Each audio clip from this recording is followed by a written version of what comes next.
All right. Good morning, everyone. It's 9:31, so I will go ahead and call the April 11th meeting of the STP Project Selection Committee to order.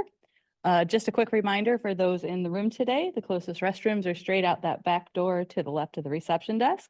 And if you haven't already, please be sure to complete the sign-in sheet out in the hallway before you leave. Members of the audience that wish to make public comments later on the agenda should fill out a public comment card and hand that card to Terry Dixon or any other CMAP staff in the room. This meeting is also being broadcast on Zoom and is being recorded. In order for those online to hear what's being said in the room, it's critical that we all remember to use our microphones and identify ourselves when making a motion or a second. For those of you participating via Zoom, please keep your microphones muted unless you're called upon to speak. When appropriate in the agenda, I will request comments from those online, and you can indicate your desire to speak via the chat box. Staff monitoring Zoom will recognize you when it's your turn to speak. With that, let's start today with self-introductions of the committee members here at the table. I'm Cam Dobbs, chair of the meeting, representing CMAP to my left. Good morning, everyone. Sis Killen representing counties. Good morning, Leon Rockingham, Mayor of the City of North Chicago, Council of Mayors. Morning, John Paul Diepla, FHWA. Heather Mullins, Regional Transportation Authority. Jeff Shriver, CDOT. Good morning, Dan Burke, CDOT. Brent Davis, CDOT. All right, thank you, everyone. We do have a quorum of voting members present today. I do also want to note that we have advisory member Mark Kane from the FTA is connected via Zoom. So Mark is an advisory member. If you need to jump in at any time, feel free. So thank you and thanks, Mark. And welcome, everyone. We'll jump right into agenda changes and announcements. Staff has no agenda changes or announcements at this time. Does any member of the committee wish to propose any agenda changes or make any announcements? Seeing none, let's move on to the approval of minutes. We have before us the draft minutes of November 2nd, 2023.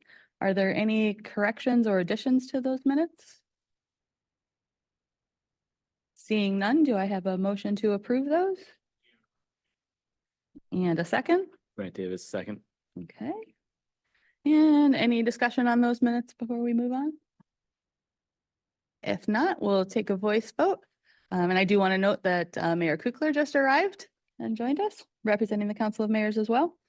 So with no discussion on the minutes, all those in favor, please indicate by saying aye. Aye. Any opposed, say nay. All right, motion carries and the minutes are approved. Next on the agenda, we'll review the active program management reports. These reports do include status from the March quarterly update cycle. So beginning with our shared fund active program report, I want to note that $20 million has been authorized in advanced construction for McHenry County's Randall Road project.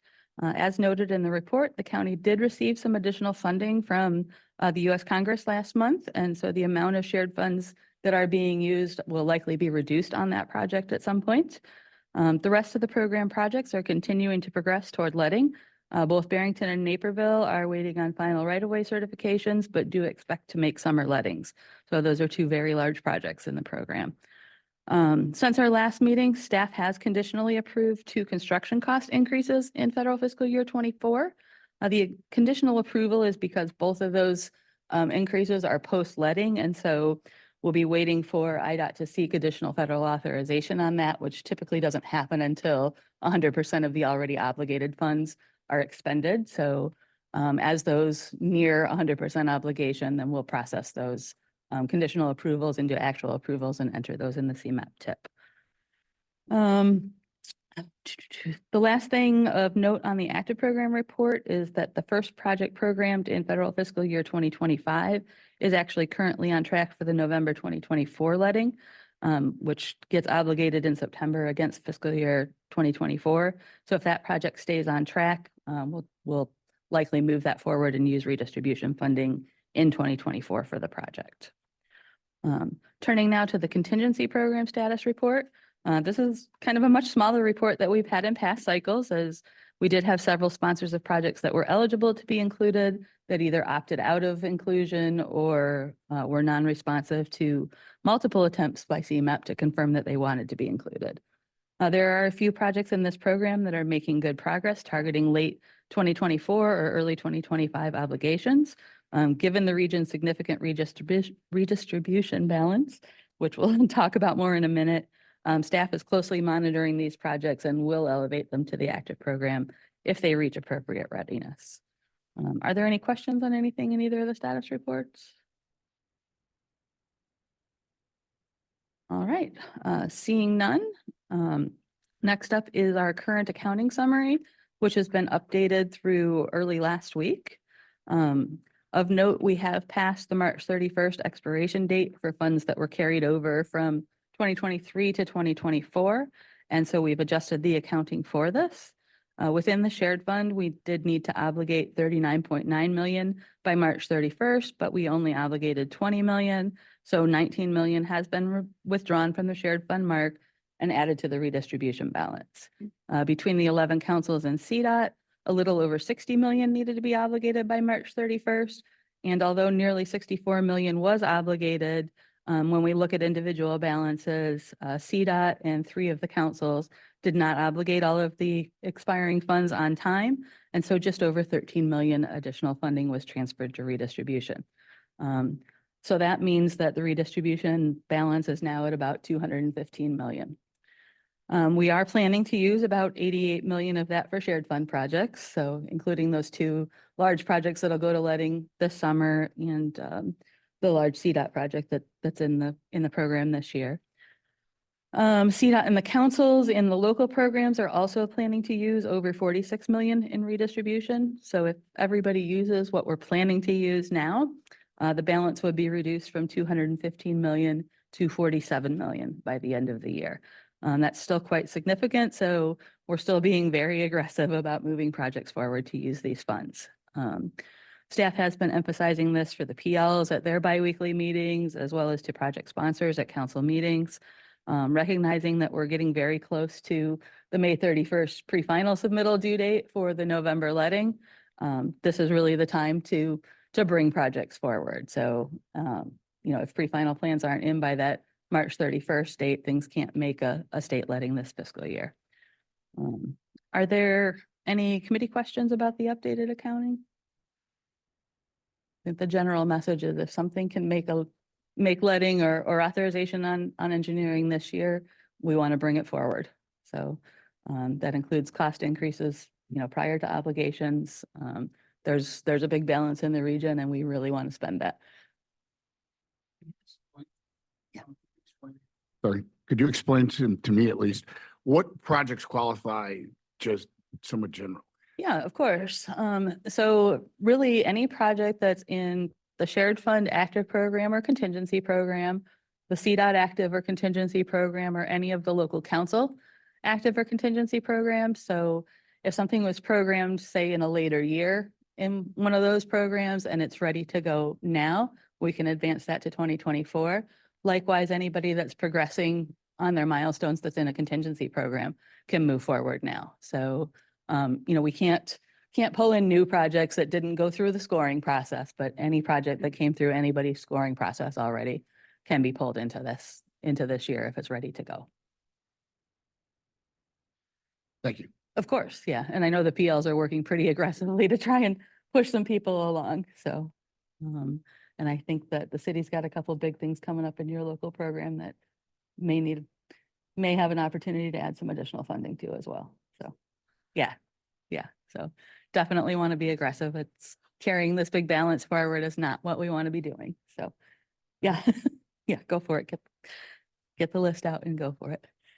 Any other questions? All right. If not, we will move on to discussion of the next programming cycle, the federal fiscal year 2026 to 2030 program development. Each cycle after we complete the program development, staff in this committee kind of debrief and discuss anything that didn't work from the prior cycle, any adjustments or additions to make to improve the methodology for the next cycle. So for this next program development cycle, Doug Ferguson is going to be leading that. And so Doug's going to talk through the memo for us that's included in today's agenda packet. So Doug, the floor is yours. All right, thanks, Kama. Next slide. As a reminder, we're talking about the methodology for the next call for projects, which will open in October of this year. Myself and other staff are going to keep reminding folks that we're changing the timeline. We've moved it up by 3 months from January to October. So this won't be the last time. Next slide. As Cameron mentioned, after every cycle, we take a look at the project categories, the eligibility criteria, and the different scoring criteria. The memo that was included in your materials lays out the different areas that staff will dive into and bring back over the next few meetings for discussion.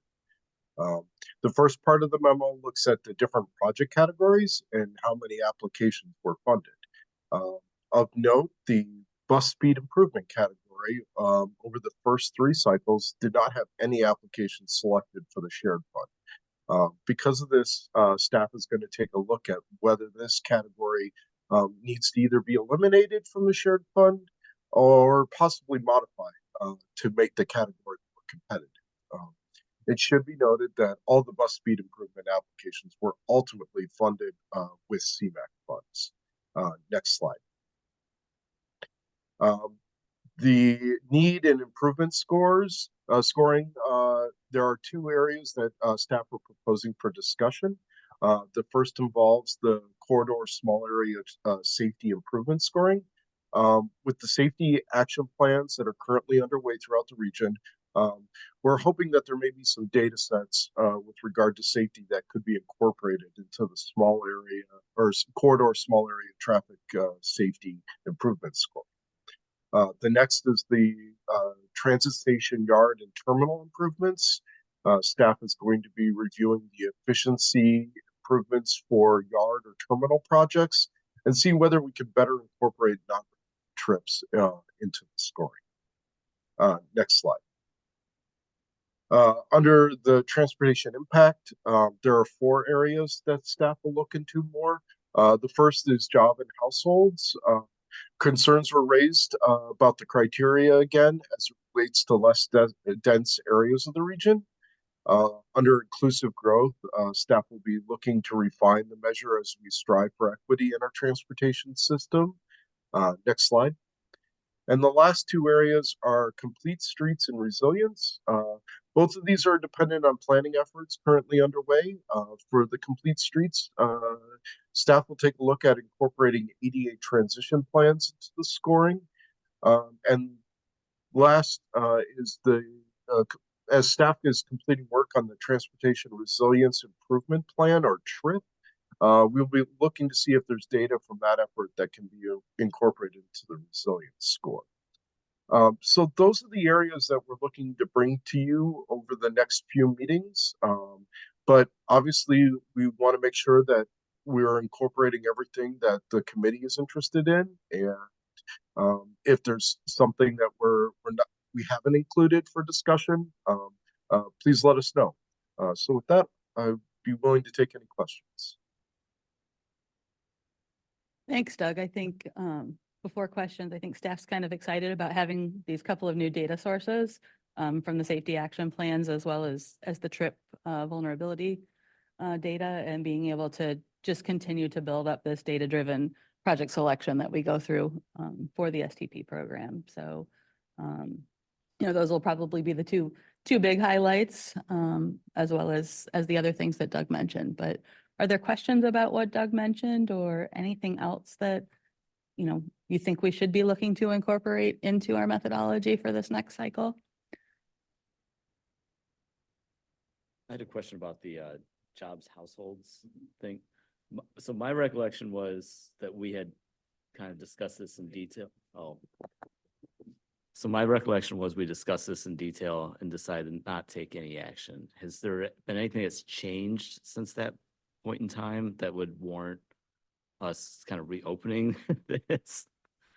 Nothing has changed per se, but we did continue to receive comments about, whether that is correctly capturing relative relative jobs and households impact, particularly in the less dense Collier County. So because we keep receiving a comment about it, we will keep looking at it, keep talking about it.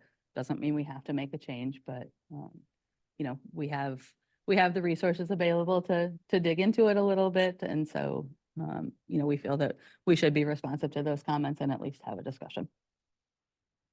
Okay, thanks.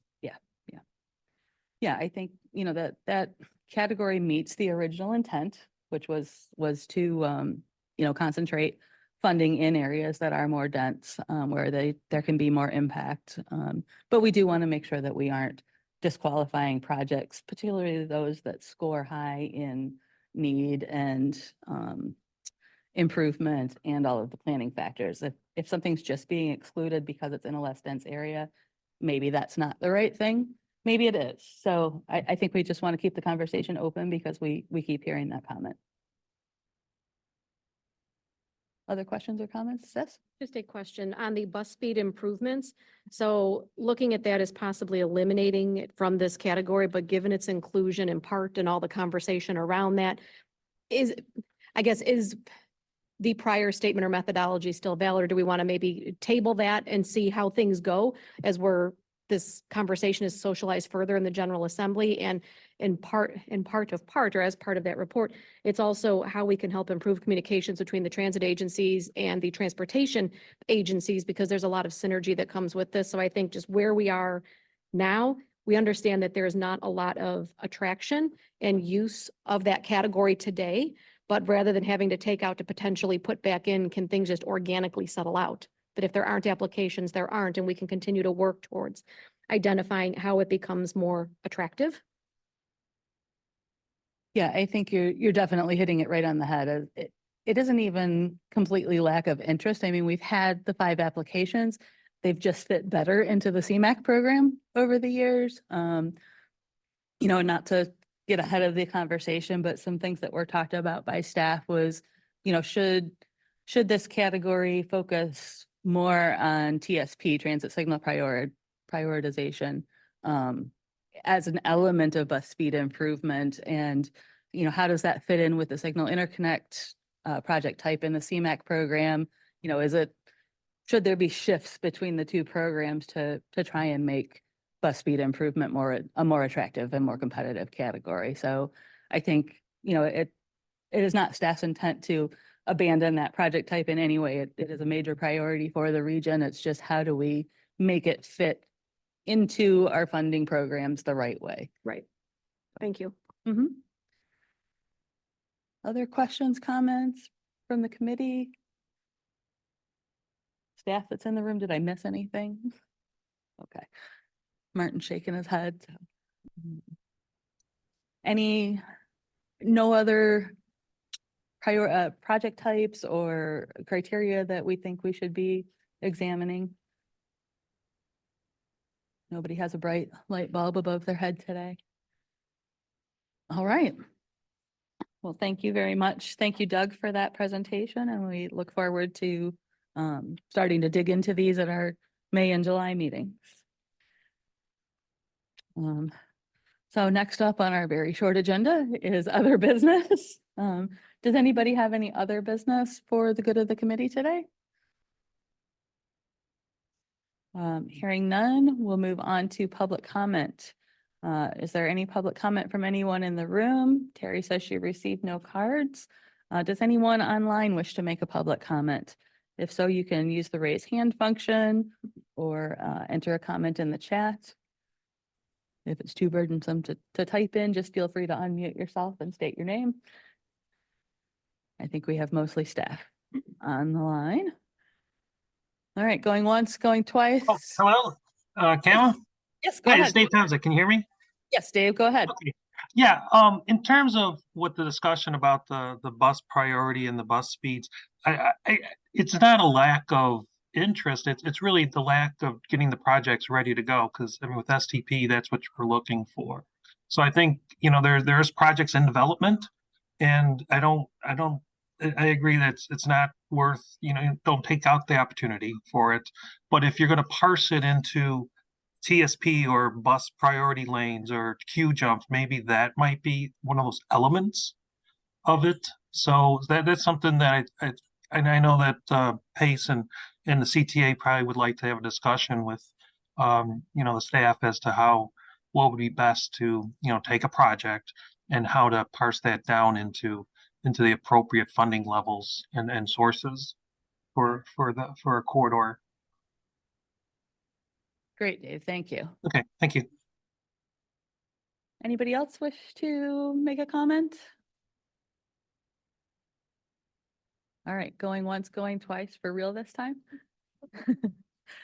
All right, seeing no additional public comments, our next meeting is scheduled for May 16th, 2024 at 9:30 here in this room.